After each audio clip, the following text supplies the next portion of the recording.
Hi, sweeties. How are you doing? Welcome to my Sim. Thank you so much for the support. Hope you all are doing great.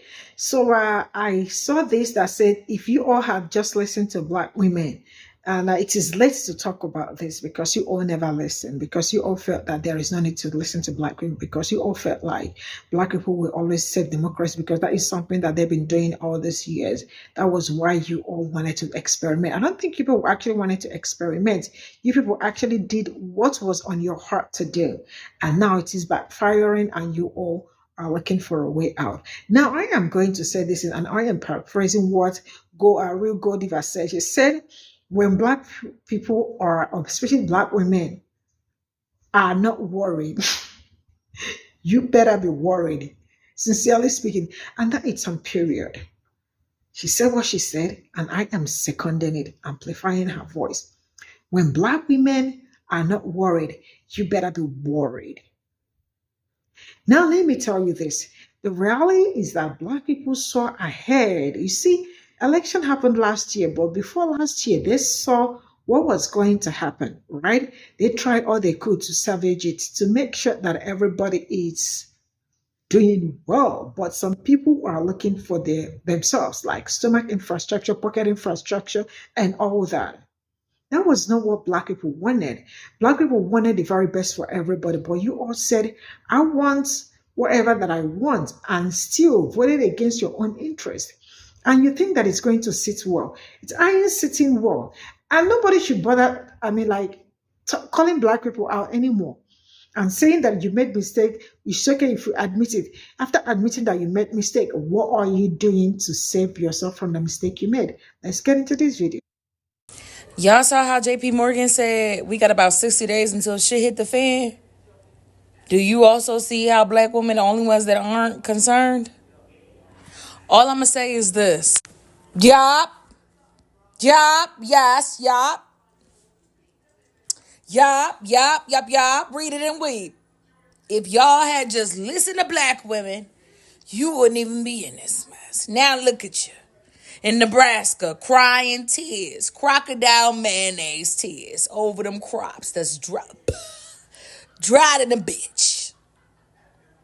Look at you. Social Security getting thinner and thinner by the second. Look at you. Allowed that hatred to come to the surface all because you didn't want a Black woman in the White House and you didn't like Black women, period. Look at you. They done snatched y'all college education money.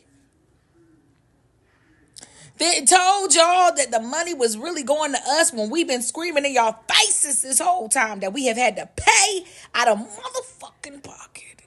We still somehow made it happen and rose to the top of the goddamn pyramid. The top. While paying out of pocket with babies hanging up off our hips. And a sorry ass man somewhere in the vicinity still made it happen. You better pick yourself up by the motherfucking bootstraps. Don't you come over here bothering us. We are good.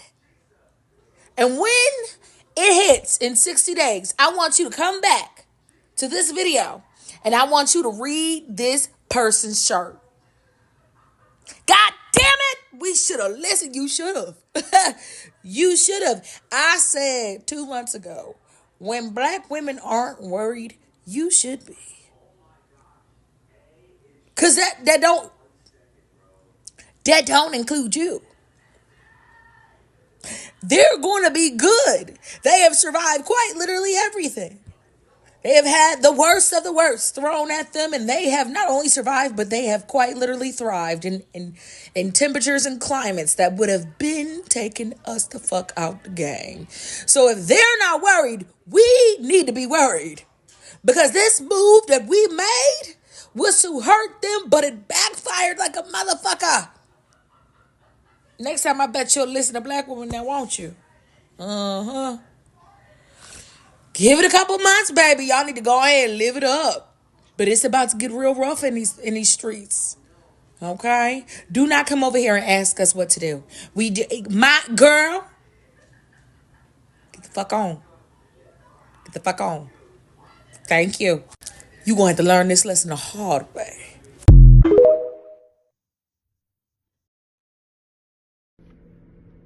Hey everybody, Rich coming to you here at weavingmaga.org. I want to make a particular appeal today to MAGA Americans. I really don't believe that what is happening in our country now is something that you want, but I understand that it's not a natural act for us to admit that we believed lies and that we acted upon them and that we allowed those lies to shape our being and our personhood and our identity. And Weaving MAGA does not judge you. We do not ostracize those who have doubts. You are welcome with us at our community. And for friends and family who are out there who have friends and family in MAGA, we are here for you as well for support. Make sure that you follow us at our socials, weavingmaga.org. Get on our newsletter. Make sure you're subscribing. Empathy is much more preferable than scorn. Thanks so much, everyone. Appreciate your support.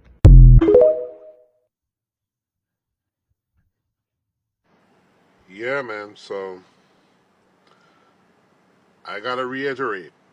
I could say there's a cheat code for everything that the right does these days, and the right has been doing for, I guess, since the switch in the '60s, right? The cheat code that powers everything they do is racism. That's it, plain and simple. So I was talking with a friend of mine today. I was talking to my buddy Mario today. And we were discussing this whole thing with the CEO and everything like that, and and there's a point I want to make about. I mean, you can listen to Tom Hartman. You can listen to that book that came out about why the healthcare system, especially Medicare and Medicaid, have this 20% gap. You can read up on that. If I have time, depends on what time I may link the I may bring up the picture of the book that you should read at the end of this. But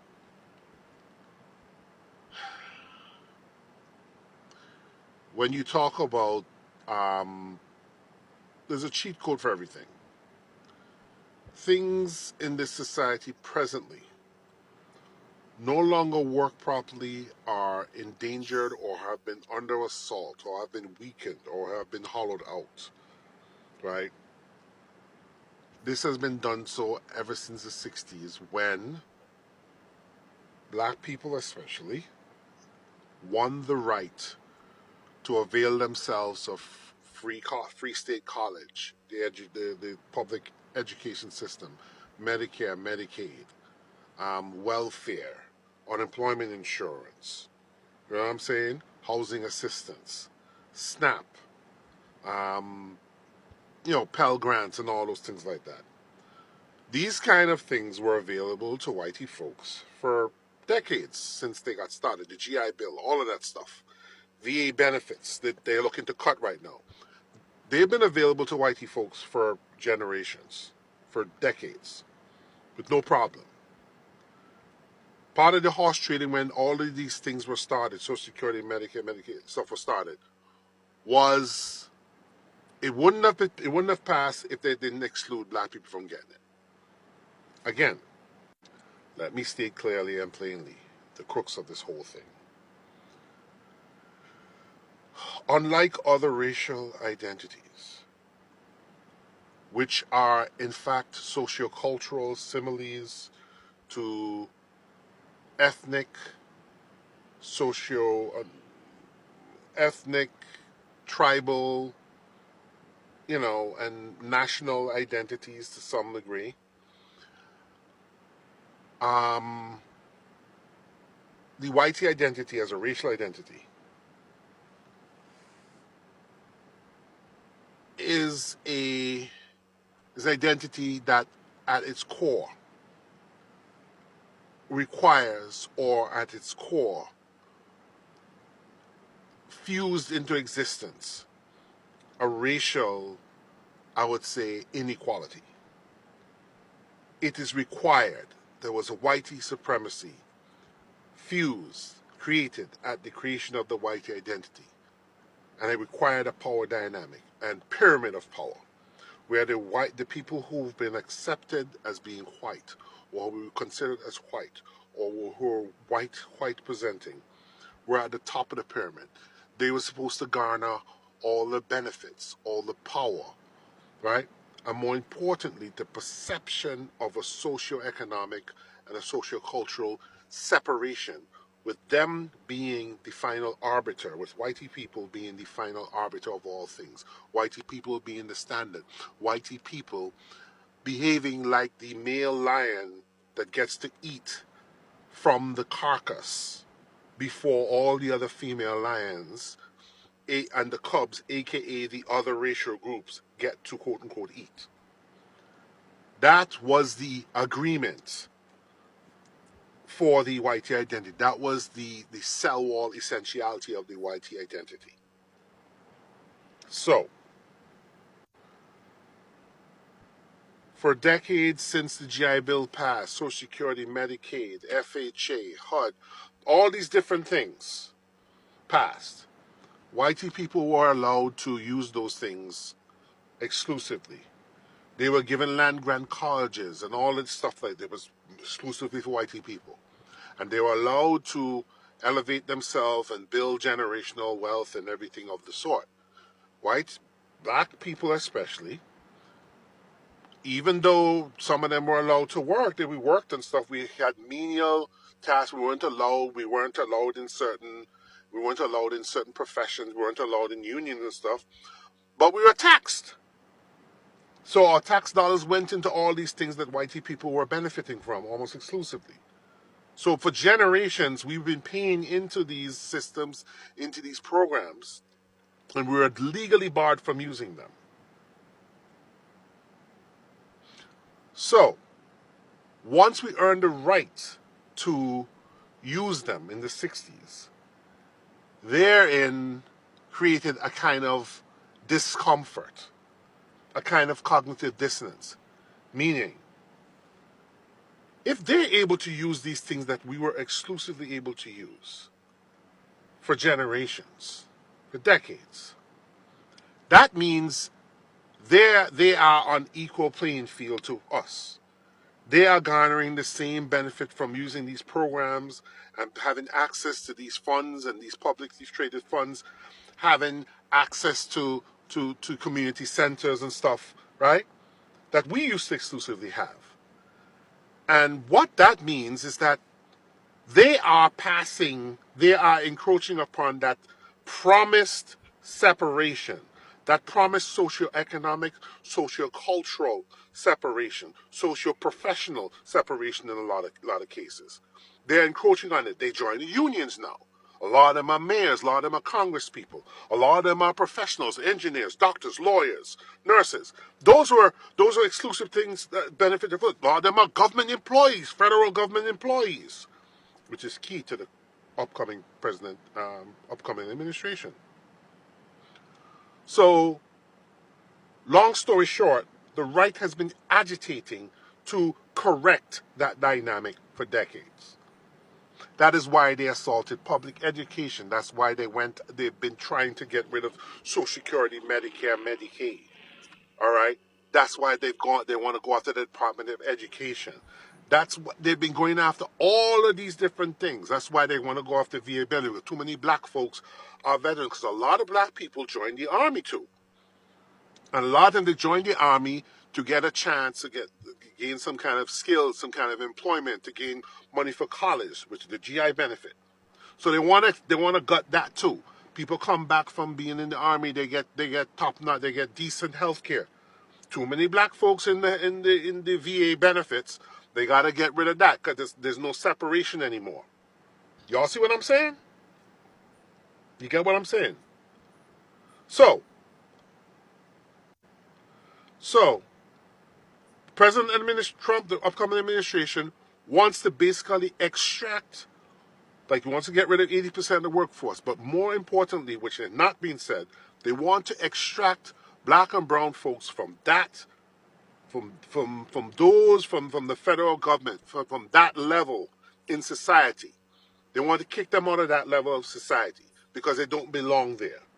And that will help to reburnish and refurbish the whitiness, the value of whiteness again. So basically, they want to, they're trying to say, oh, let's get all this other noise about working from home and stuff. It's a ruse. The true thing is to basically refurbish whitiness. Since the majority of black folks are employed by governments, majority of black folks are in military and use all these different things. They're trying to extract us from all levels of society and relegate us back to where they think we need to be, where we should be. So racism is a cheat code for the right wing, and it has been so since the switch of the 60s. Let's not get it twisted. What we're watching with Donald Trump and Elon Musk is more than just billionaires patting each other on the back. This is a case study in corruption, deflection, and unchecked power masquerading as leadership. Trump says, I don't need Elon. But make no mistake, he's used Elon like a Swiss Army knife. Gave him access to data, let him slash thousands of federal jobs, turned the White House into a Tesla showroom, and then when public backlash hit, Trump played his distance game. Oh, I just like him. This is the playbook of a con man. Let me break this down for everyday Americans. Elon Musk was handed control of the Department of Government Efficiency, or DOGE, and immediately started firing essential government workers and cutting aid programs, triggering economic instability and civil unrest. Trump benefits politically and financially because Musk spent $277 million to support Trump and his GOP allies. You think that's a donation? No, that's an investment with dividends in power, contracts, and access. Now Elon's complaining about backlash. Tesla's showrooms are being protested, cars are being vandalized, media's roasting him, and he's playing the victim card. You don't have to burn it down, he says. But what do you expect when your fingerprints are all over the policies that burn down families, jobs, and access to critical services? Meanwhile, Musk's business ventures are being directly impacted by Trump's chaotic policies, especially those sweeping tariffs that economists say could unravel decades of economic progress. And now, Musk is publicly calling Trump's top advisor dumber than a sack of bricks. You can't make this stuff up. Here's the big issue, though. The American people are footing the bill for this circus. While they feud and fall out like a celebrity couple, millions of Americans are losing access to services they depend on, watching the cost of living skyrocket due to tariffs, and experiencing the destabilization of federal departments that used to protect their health, environment, jobs, and safety. This is not about efficiency. It's about elite power consolidation, unchecked by Congress, unbothered by truth, and unconcerned with the people who actually make this country run. So what's the solution? We need oversight now. Not later. Congress must investigate DOGE and the financial relationship between Trump and Musk. We need to demand transparency and accountability. Why is a billionaire with global business interests being given access to federal agencies, data, and resources? And we need to vote with clarity and purpose, not for personalities, not for chaos, but for leadership rooted in truth, service, and the Constitution. Because while Trump says he doesn't need Elon, what we don't need is a president who treats our government like a playground and uses billionaires like a blunt instruments to break it apart. The American people deserve better, and it's up to us to demand it.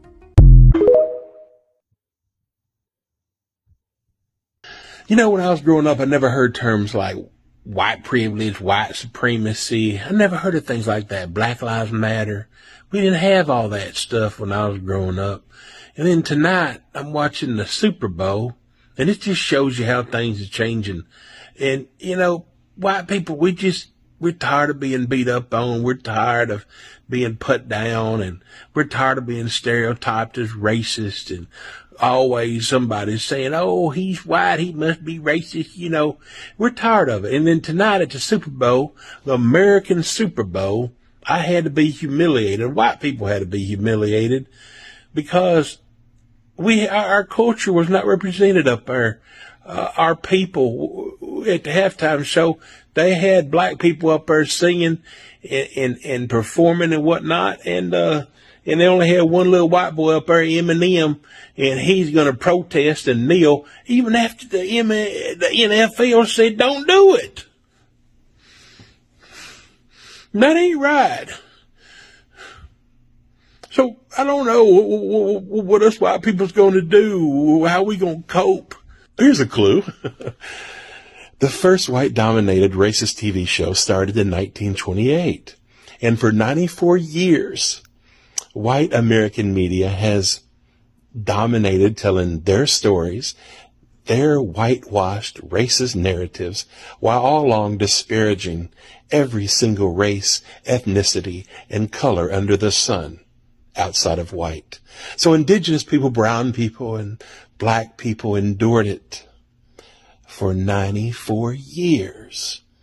And you have the audacity to complain about some black people performing at the halftime show. The fuck out of here with that bullshit.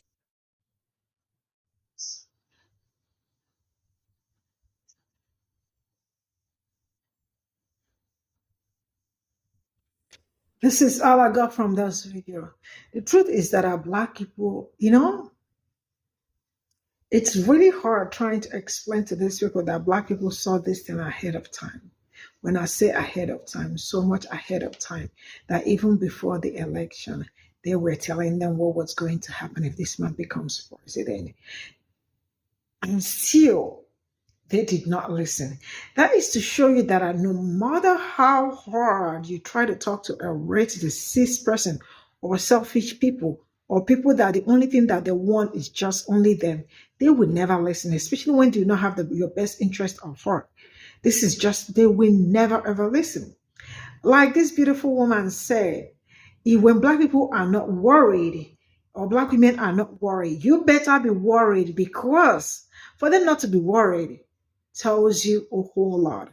And I absolutely stand on that. No more time to be worried, because you all did your job and you did it amazingly great. I understand whatever that it's going on, it's maybe affecting people, but one thing I know is that it can get bad. It will get bad before it gets better.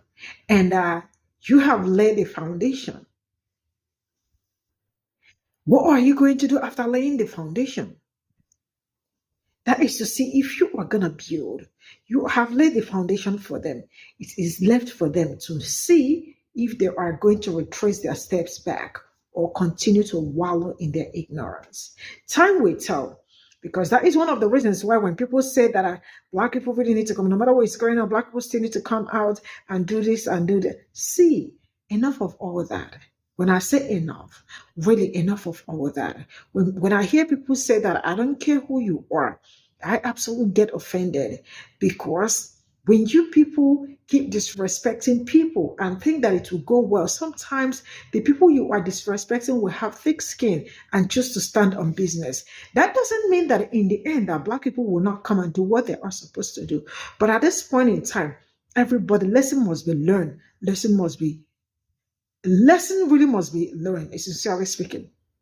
Because if it is not learned, it will definitely repeat itself. And one thing I am trying to tell you is that you see this thing that has happened, that is still happening now, if care is not taken, will continue to repeat, because some people will rather fill their pocket and their stomach than doing the right thing that will benefit everybody. Because whatever happened in November showed that some people really, really want only their stomach to be filled, want their pocket to be all full, and do not care about what is going on at his neighbors or her neighbors. Because if you care about what is going on with your neighbor and all that, you definitely would not have made this mistake that is happening now. You could see the pundit, the black man that spoke on how, literally all the time, it has always been all about them. All these people, all about them.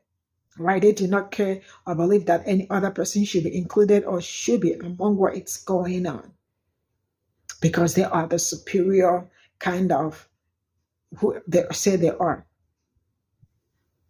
This is something black people saw before. Can you imagine the election happened? They were able to tell you what was going to happen if the election ends up the way that they did not want it to end. And still, it ended the way they did not want, because you people messed that up.